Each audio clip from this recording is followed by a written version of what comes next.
Hai teman pemilih, JDIH News kali ini akan berbagi informasi seputar pelaksanaan pelantikan dan pengambilan sumpah janji jabatan administrator pada Sekretariat Komisi Pemilihan Umum Kabupaten Kota tahun 2021. Dalam arahannya, Sekretaris Jenderal Komisi Pemilihan Umum menyampaikan bahwa proses pelaksanaan seleksi sesuai dengan keputusan Sekretaris Jenderal Komisi Pemilihan Umum Republik Indonesia nomor 366 tahun 2021 tentang pedoman teknis pengangkatan dan pemberhentian dalam jabatan pimpinan tinggi pratama, jabatan administrator, dan jabatan pengawas pada Sekretariat Jenderal Komisi Pemilihan Umum, Sekretariat Komisi Pemilihan Umum Provinsi, dan Sekretariat Komisi Pemilihan Umum Kabupaten Kota. Dalam kesempatan tersebut, beliau juga menyampaikan 4 hal yang harus dipegang para sekretaris yang baru dilantik. Pertama, segera melaporkan diri ke ketua dan anggota KPU masing-masing. Kedua, melakukan konsolidasi internal guna mengidentifikasi persoalan yang ada di sektor masing-masing. Ketiga, mempelajari kembali aturan perundang-undangan, perencanaan anggaran, pengelolaan PMN, dan SPIP. Dan yang keempat, menjaga kode etik, baik sebagai penyelenggara pemilu maupun sebagai aparatur sipil negara. Dan berikut, mari kita simak pernyataan Sekretaris KPU Provinsi Kalimantan Barat terkait pelaksanaan pelantikan pejabat administrator pada 3 KPU Kabupaten di Provinsi Kalimantan Barat. Terima kasih. Sebelum penerapan, kita perlu mengucapkan syukur, puji Tuhan, alhamdulillah, khususnya kepada Bapak Sekjen dan jajarannya. Pelaksanaan pelantikan jabatan administrator di seluruh Indonesia dan juga di Kalbar dapat berjalan dengan baik seperti yang kita saksikan bersama tadi. Nah, tentu harapan kita ke depan tadi dari arahan Pak Sekjen sudah sangat jelas. Ada 4 hal, saya tidak perlu mengulang lagi.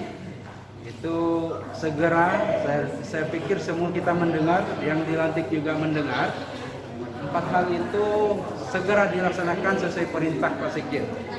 Yang pertama tadi dikatakan bahwa segera setelah dilantik hari ini atau besok menempati tempat dan lapor, ya, sampai di sana lapor pada ketua KPU kabupaten masing-masing.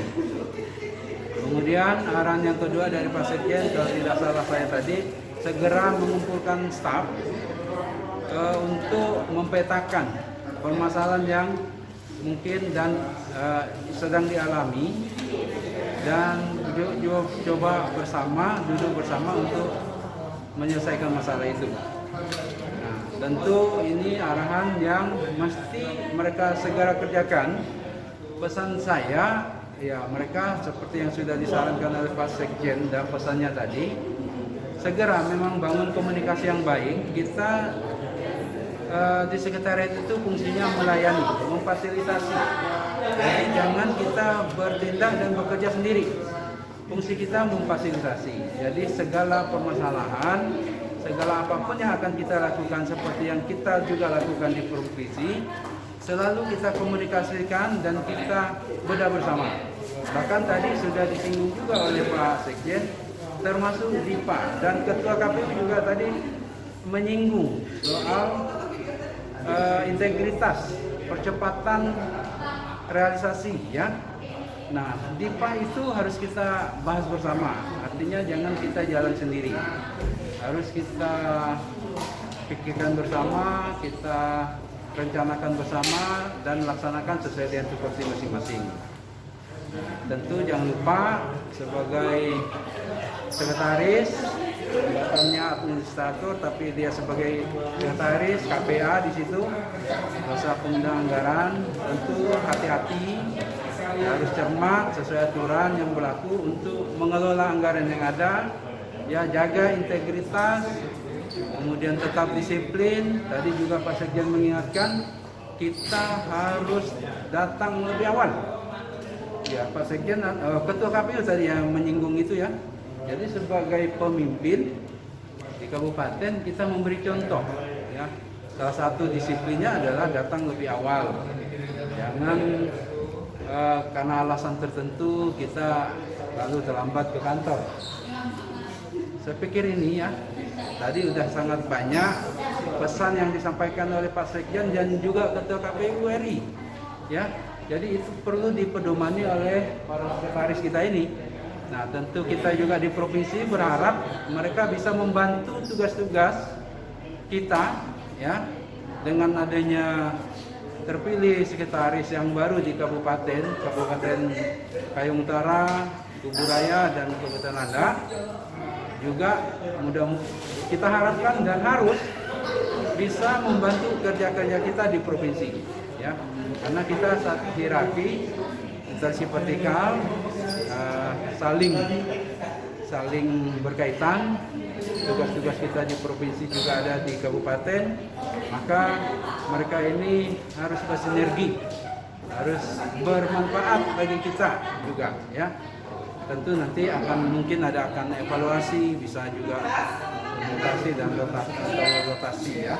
Dan berikut kita simak pernyataan sekretaris yang baru saja dilantik dan akan melaksanakan tugas di masing-masing kabupaten, yaitu Kabupaten Landak, Kayong Utara, dan Kubu Raya.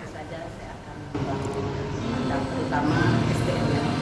Setelah itu meneliti tentang menggunakan kelembagaan organisasi itu sendiri, SPP dan SIMPN, mempelajari peraturan perundang-undangan terkait pemerintahan. Itu yang utama yang harus saya lakukan. Terima kasih.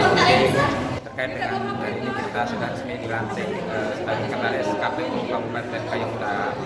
Ada beberapa hal yang perlu dilakukan sebagai pengawal dalam proses kerja di sana. Yang pertama adalah kita seperti